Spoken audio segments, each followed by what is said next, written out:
Later.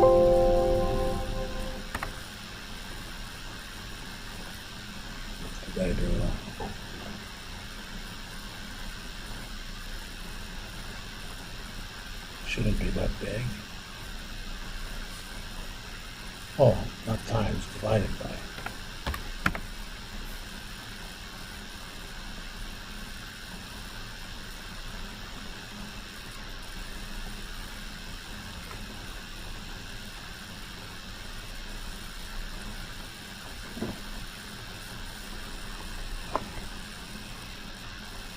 Let me make these different colors.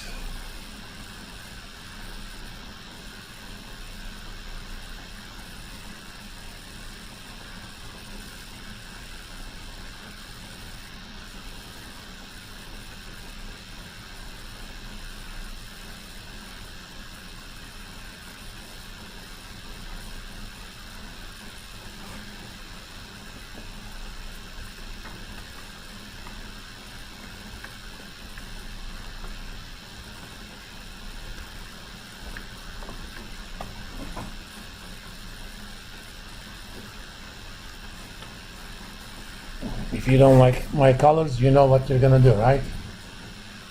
You're gonna do your own sheet and choose your own colors.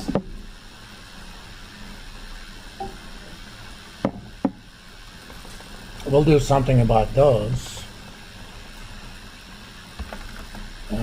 Net fixed payment is fixed payment minus floating payment.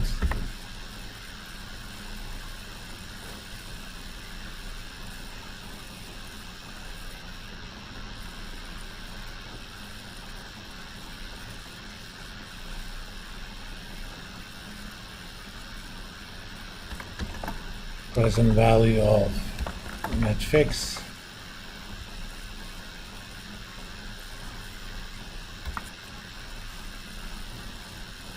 take the net fixed payment divided by 1 plus the swap rate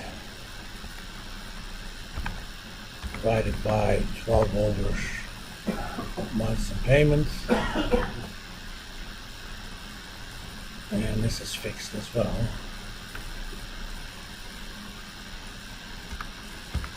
Raised to the power period.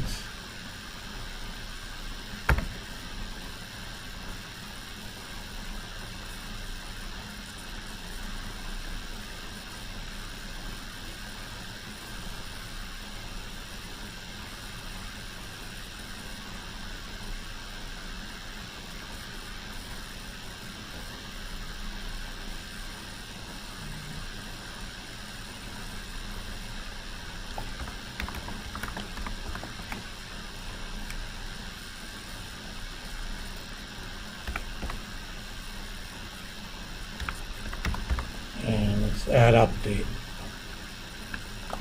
present value of the fixed ones.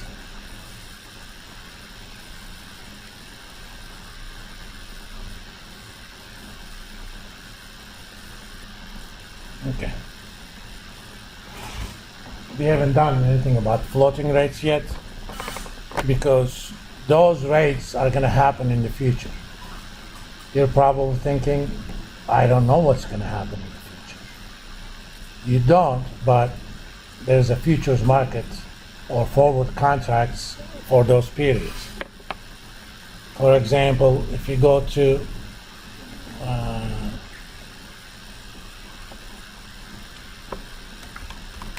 3 months T-bill rate futures,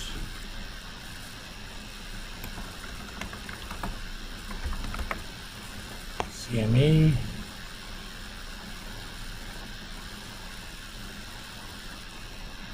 come on,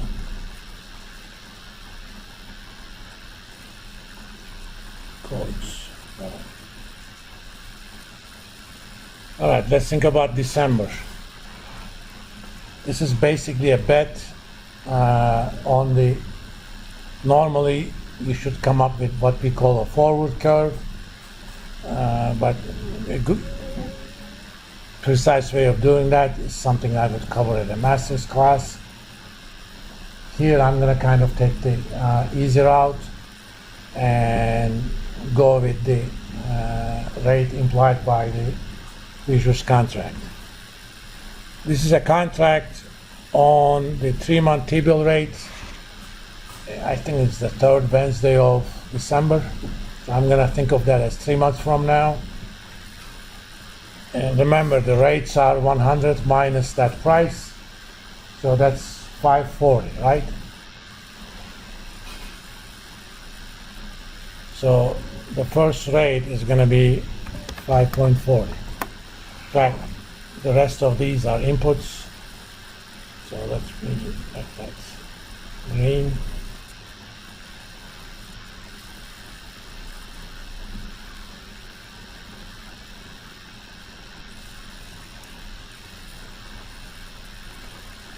Oh, I didn't want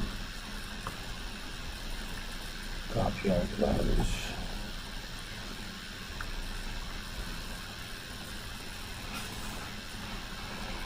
So we're going to price these swaps as if the 3-month T-bill rate 3 months from now is the same as the rate implied by the futures contract. For the second one, I'm going to look up the rate in the March contract. 94.71, so that would be 529.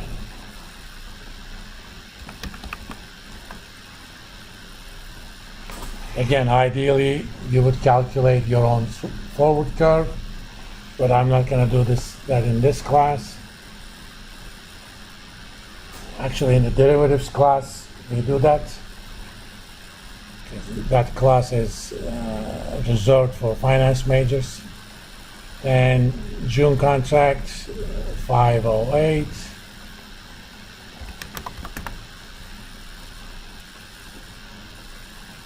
September, 485.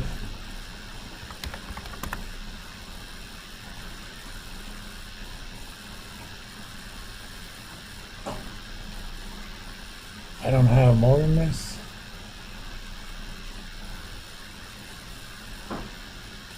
Ideally, you would have. So I'm going to basically make up numbers.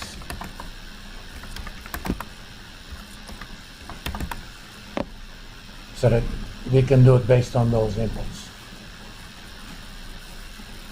Remember, these are inputs that you would get from the market. I'm going to ask you guys to do a homework assignment. I will give you what those numbers will be. Then you're going to come up with the swap rate. Now, if you think about this,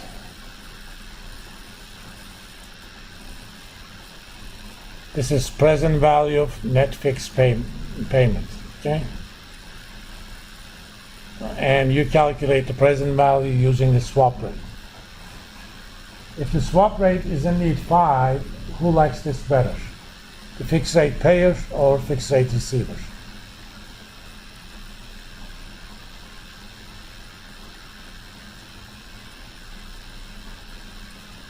Because if you're paying fixed, you're receiving floating, right? Or you're paying net fix or you're receiving the net fix. If the present value of the net fix is positive, then the fixed rate receiver or the floating rate payer likes that. Because on net, they're getting more money than they are paying. Well, if that's the case, then they're not going to be as willing to be fixed rate payers. That means that's going to reduce the demand to be a fixed rate payer. That should reduce the swap rate. The equilibrium is when that sum of PV is 0. So what we're going to do, we're going to take data,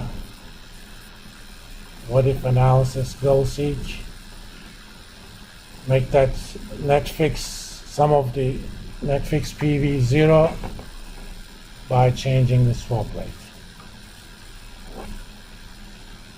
So proper number is assuming that's actually the forward curve, 4.95.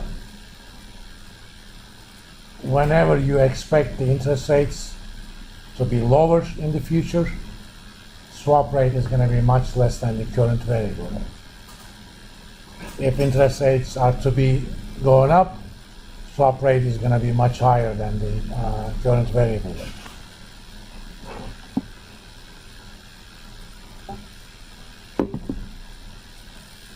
Again, if you had longer periods, let's say 5 years, all I have to do is enter the forward curve.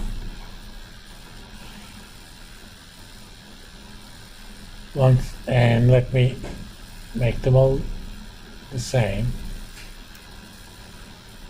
If this was 5 years, assuming that was the forward curve, data with if analysis goal seek, make that sum of PV 0 by changing the swap rate. Done. So inputs are current. In fact, I should make this a different color, because I'm changing the data. These are my inputs.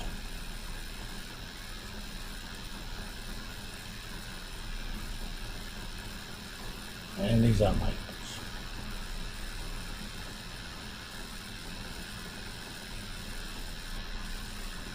Let me save this.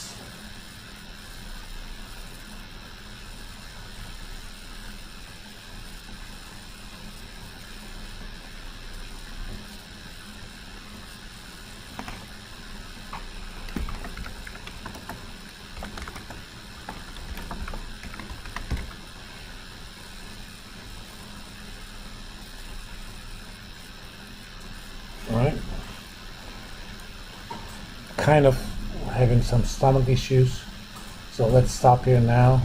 I need to go home and get some medicine, otherwise I can't do my next class. We'll meet on Wednesday, and we're going to do a similar approach to cross currency swaps, where you make a payment in one currency, receive a payment in another currency, sometimes with floating interest rates or fixed interest rates. And we're going to find out how we can use them to hedge repeated exchange rate risk.